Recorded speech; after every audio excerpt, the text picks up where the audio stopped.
నేను ఆడదాన్ని అని మాటలు చెప్తే సరిపోదు, బతికి చూపించాలి. ఒక ఆడది ఎట్టా బతికి బట్ట కట్టాలో నేర్చుకోవాల్సిన రహస్యం.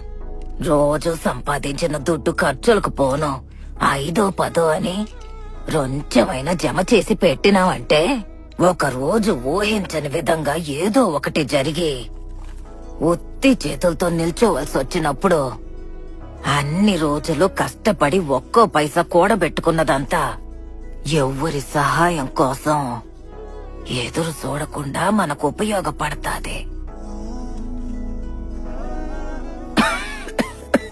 ఒక మనిషి సంతోషంగా ఉండడానికి దుడ్డు కావాలో లేదో నాకు తెలీదు, కానీ మర్యాదగా ఉండడానికి దుడ్డు కావాల్సిందే. జీవితంలో బతకడానికి ఎవరైనా దుడ్డు అవసరం లేదు అని చెప్పినారంటే వాళ్ళకి దుడ్డు సమస్య లేకుండా